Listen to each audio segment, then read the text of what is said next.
Banyak orang yang bilang bahwa Harry Kane sudah habis, eranya sudah selesai. Dia sudah tua, sudah kehilangan ketajaman, sudah kehilangan kecepatan. Tapi ternyata Harry Kane membuktikan bahwa dia tetaplah singa Inggris. Dan tadi malam di Atlanta dia buktikan bahwa Inggris di saat berada pada posisi yang sedang terjepit dan diambang kekalahan dari Kongo, hanya dengan 11 menit saja Kapten Inggris ini merubah keadaan dan membuat Kongo harus pulang dengan 2 gol yang dia ciptakan. Sobat-sobatku, siapa sebenarnya Harry Kane dan mengapa di usianya yang tidak muda lagi justru dia semakin berbahaya? Dan apakah Harry Kane nanti akan mampu membawa Inggris melaju lebih jauh melewati tuan rumah Meksiko di babak 16 besar? Mari kita bahas, sobat. Tapi sebelumnya jangan lupa untuk like, share, subscribe, dan berikan komentar terbaik kalian di video Papa Tola Football. Sobat-sobat, bagi kalian yang menonton pertandingan Inggris menghadapi Dr. Kongo, Democratic Republic Kongo ya, tentu akan jantungan ya, khususnya bagi pendukung fans Inggris. Karena Kongo ternyata bermain sangat luar biasa, menciptakan gol cepat di menit ke-7, dan benar-benar melayani permainan Inggris. Baik di saat mereka berani bermain terbuka, berani menyerang, kemudian melakukan blok rapat ketika Inggris mulai menyerang juga. Tapi di situ muncul sang pahlawan Inggris, Harry Kane. Jadi ada pepatah dalam sepak bola Inggris ya. Kalau tidak salah pepatahnya bilang begini, class is permanent. Artinya kelas seorang pemain besar ya, itu tidak akan benar-benar hilang. Mungkin dia mengalami fase turun naik, pasang surut, tapi kelasnya sebagai seorang pemain berbahaya tidak akan pernah hilang. Dan kalimat ini sangat pantas untuk disematkan kepada Harry Kane, kapten kesebelasan tim nasional Inggris yang saat ini bertarung di Piala Dunia 2026. Di usia yang sudah tidak muda lagi, 33 tahun, di bulan Juli dia akan ulang tahun lagi ya. Dan di saat banyak striker mulai kehilangan naluri, kecepatannya, tapi Harry Kane membuktikan sebaliknya bahwa dirinya masih menjadi salah satu striker berbahaya di dunia saat ini. Dan di babak 32 besar, Inggris yang bertemu dengan Republik Demokratik Kongo, Kane tidak sekedar mencetak gol, tidak sekedar mencetak 2 gol, tapi dia juga menyelamatkan harga diri Inggris. Dan saat Inggris tertinggal dan mulai kehilangan arah permainan, Kane muncul seperti seekor singa yang mengaum, singa yang terluka, semakin terpojok, semakin berbahaya. Wih, mantap sekali ya. Jadi di pertandingan tadi malam ya, kalau kita menyaksikan ya, selama hampir 1 jam loh, lebih dari 60 menit Inggris itu dibuat frustasi oleh organisasi permainan Kongo. Di mana Kongo tampil begitu disiplin, blok pertahanan rapat, pressing agresif, dan transisi yang cepat. Gol dari Cipenga ya, kalau tidak salah ya, di menit 7, nyaris digandakan oleh Yohan Wissa di babak kedua. Kalau terjadi 2 gol dari Kongo, sepertinya cerita pertandingan akan sangat berbeda. Dengan 1 gol saja keunggulan dari Kongo, Inggris sudah mulai terlihat panik. Umpan-umpannya kehilangan arah, tempo permainan melambat ya, dan juga kelihatan sekali kepanikan di wajah Jude Bellingham. Walaupun ada juga banyak peluangnya, ada 3 peluang bersih ya sebetulnya Jude Bellingham. Dan di saat publik Inggris juga mulai panik di akhir-akhir pertandingan ya, di babak kedua, di pertengahan babak kedua, tapi kekhawatiran yang mereka rasakan itu dibuat tuntas oleh Harry Kane. Jadi ada harapan dengan munculnya gol Harry Kane dalam 11 menit saja sobat. Bayangkan gol pertama memanfaatkan umpan dari Gordon. Di situ kelihatan sekali naluri striker murni dari seorang Harry Kane. Tidak banyak sentuhan, tidak banyak gaya, hanya insting. Bagaimana seorang penyerang yang begitu hebat tahu kemana bola akan jatuh dari umpan Gordon. Dia baca ruang, dia kalahkan penjagaan bek, dia sundul itu bola dan gagal ditepis oleh penjaga gawang Kongo. Dan dengan gol yang menyamakan kedudukan ya, Inggris akhirnya mulai naik moralnya, serangannya semakin bertubi-tubi, dan di situ yang Papa Tola acungi jempol adalah Kongo. Mereka sepertinya walaupun skor imbang 1-1 tetap punya permainan dengan karakter seperti di babak pertama. Tetap berani juga menyerang, tetap punya peluang juga. Jadi akhirnya dengan gol kedua ya, gol kedua dari Harry Kane lah, baru kemudian situasi itu menjadi milik Inggris sepenuhnya. Dan gol kedua dari Harry Kane itu menunjukkan bagaimana kualitas seorang penyerang yang sangat tajam dalam area kotak penalti lawan. Dan bukan mudah ya cara Harry Kane untuk mencetak gol kedua. Bagaimana dia mendapatkan umpan dari Gordon ya. Lagi-lagi Gordon yang memberikan umpan. Dia putar badan, dia bawa sedikit bola, dan dia lepaskan tendangan keras. Dan gagal untuk bisa ditangkap oleh penjaga gawang Kongo. Jadi sobat-sobatku, dengan 2 gol ya menghadapi Kongo, maka praktis saat ini Harry Kane sudah mencetak 13 gol di Piala Dunia. Bayangkan 13 gol ya. Di mana di Piala Dunia di Rusia 2018 Harry Kane mencetak 6 gol dan di situ dia mendapatkan sepatu emas sebagai top skor.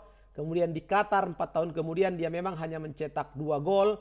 Dan kemudian di Piala Dunia 2026 ini 5 gol sudah dilesakkan oleh Harry Kane sampai dengan babak 32 besar. Masih ada peluang bagi Harry Kane untuk menambah golnya nanti, meskipun lawannya akan dihadapi mungkin lebih berat, yaitu tuan rumah Meksiko. Dan dengan 13 gol yang dilesakkan oleh Harry Kane, ini melewati capaian Pele, sang legenda sepak bola dunia yang hanya bisa mencetak 12 gol dalam fase keikutsertaannya di Piala Dunia. Dan menyamai gol dari Just Fontaine ya, dengan 13 gol. Dan saat ini Harry Kane masuk dalam jajaran 6 pencetak gol terbanyak sepanjang sejarah Piala Dunia. Dan masih juga punya peluang sebenarnya bagi Harry Kane untuk bisa menyamakan gol dari Lionel Messi dan Kylian Mbappe yang saat ini sudah mencetak 6 gol di Piala Dunia 2026. Jadi akan semakin seru perburuan sepatu emas di Piala Dunia saat ini. Kita tahu sobat bagaimana kalau Inggris ini sebenarnya menjadi raja knockout ya, bagi Harry Kane ya menjadi raja knockout. Karena kalau bicara pertandingan hidup mati, Harry Kane ini berubah menjadi monster. 2 gol melawan Kongo dan ini menjadi catatan bahwa Harry Kane sudah menyamai George Hughes dan hanya terpaut 1 gol dari Gary Lineker. Oh sudah ya. Oh ya, Gary Lineker untuk pertandingan berikutnya. Dan statis ini menunjukkan satu hal bahwa Harry Kane bukan pencetak gol yang dilakukan di saat pertandingan mudah, tapi justru Harry Kane muncul ketika Inggris memang betul-betul sangat membutuhkan gol. Di sini Inggris mencetak sejarah karena kemenangan atas Kongo bukan kemenangan yang mudah ya, dan bukan kemenangan biasa, karena di dalam pertandingan itu sendiri beberapa rekor tercipta. Pertama, ini adalah kemenangan pertama Inggris di Piala Dunia setelah tertinggal lebih dahulu. Kemudian ini baru kedua kalinya Inggris menang setelah kebobolan. Dan baru ketiga kalinya Inggris membalikkan keadaan dalam pertandingan Piala Dunia. Dan rekor tak terkalahkan Inggris melawan wakil Afrika menjadi 10 pertandingan. Dan semua sejarah itu diciptakan oleh satu tokoh, yaitu Harry Kane. Tapi begitupun kita jangan menafikan rekan-rekannya yang lain ya, termasuk Anthony Gordon ya. Dia yang datang menjadi pembeda. Muncul dari bangku cadangan ya, dan ini memang layak mendapatkan pujian, dan juga ini menjadi kecerdasan dari Tuchel untuk masukkan Anthony Gordon. Dia mencetak 2 assist malam itu mencetak 2 assist, dan dua-duanya diselesaikan dengan baik oleh Harry Kane. Jadi kecepatan Gordon dalam membuka ruang ini sangat membantu bagi Harry Kane untuk menciptakan gol. Meskipun saat ini Harry Kane sudah memasuki usia 33 tahun ya, tapi instingnya belum hilang. Dan ini yang menjadi pembeda seorang kualitas striker berbahaya. Harry Kane tahu kapan dia harus menggunakan kecerdasan. Dia tahu kapan harus turun ke lini tengah membantu gelandang-gelandang. Dia tahu kapan harus membuka ruang. Dan Harry Kane tahu hanya cukup menunggu satu peluang dia bisa menciptakan gol. Dan kalau komentar tokoh-tokoh sepak bola dunia setelah selesai pertandingan Inggris menghadapi Kongo, termasuk pelatih Inggris ya Thomas Tuchel, dia bilang bahwa yang pernah melatih Kane di level klub ya, itu berkali-kali memuji kemampuan Harry Kane sebagai penyerang modern yang komplit. Dan menurut Tuchel, Kane bukan hanya finisher saja, tapi juga dia pemain yang mampu menghubungkan permainan, membaca ruang dan memimpin rekan-rekannya untuk tampil tenang meskipun dalam keadaan tertinggal. Bahkan Gareth Southgate, ya mantan pelatih Inggris, juga pernah menyebut kalau Harry Kane ini adalah contoh seorang pemimpin sejati yang selalu memberi pengaruh baik di ruang ganti maupun di lapangan.